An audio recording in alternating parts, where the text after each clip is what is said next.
Jeb and Smay, you can go to my screen. This is how is the money going around in the as it relates to Bitcoin in the greater markets? Well, as you see in this article right here on Finbold, U.S. dollar loses 97% of its purchasing power against Bitcoin in the last 5 years. So if people ask, is Bitcoin volatile? Well, I would ask, it seems like the US dollar is more volatile than Bitcoin because of not only is Bitcoin going up in its own intrinsic value, the value of the dollar is going down as compared to that. As this relates to, people also ask about whether or not Bitcoin is a hedge against inflation or a hedge against the economy at large.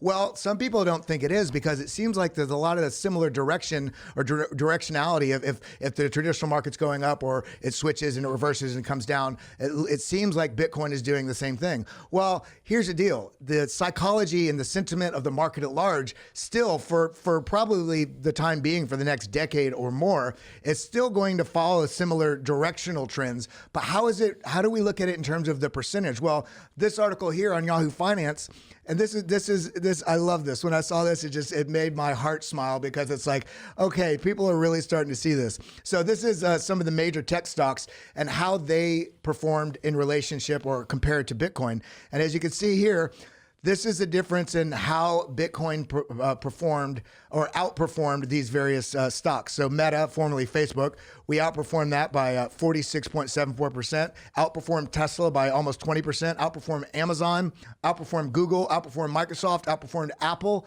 So if we're following the same directional trends, fine, who cares? Are we outperforming them? That's the hedge. Mm-hmm. And that's just over the last 30 days. What you're looking at over the last 10 years is that Bitcoin has outperformed every single other asset known to man. Like, it is ridiculous how much Bitcoin has rallied. It's up and to the right, and it's worth $900 billion for a reason. It's because this whole concept of financial sovereignty, the reason that resonates so well with me and resonates so well with cryptocurrency, and the reason it resonates so well with you guys is because that's what Bitcoin was founded on. It was founded on this concept of financial sovereignty. That was not the coin term. That's a term that I've come up with. That is not the term that it was Satoshi Nakamoto laid out. But Satoshi Nakamoto founded, he, she, or they, whoever it was that founded Bitcoin, they understood that the only way that you can have a free society that will not trend towards tyranny is by having the financial sovereignty in the hands of the people. That right there is why the Constitution of the United States was created, for other reasons, not just finance, but also, every single one of the amendments. I'm not going to go into it for political reasons, but the point is we need to have the control of our finances in our hands, because whoever controls the finances is the one that has the leverage. You look anywhere in the world, who's the one that has the leverage? Who's the one that has a power in a company? The person that owns the company, because they have control of the finances. Who's the person in a marriage that has control? Hopefully hopefully a marriage is like, it's supposed to be running correctly, but if it goes south, who's the one that has the power? The person that has control of the money. If you have a nation go south and go towards tyranny, what happens?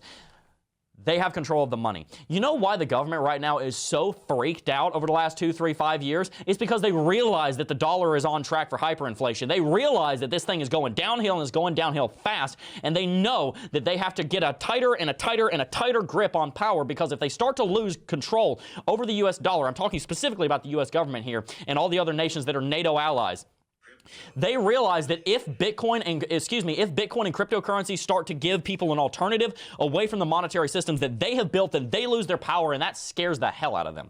And quite frankly, it should. Hey, you made it to the end of the video. If you enjoyed this video, you should definitely consider subscribing, because we're trying to help you become financially free in these cryptocurrency markets. And also, consider following us on Twitter @CryptoJeb for more updates on the price of Bitcoin and cryptocurrencies.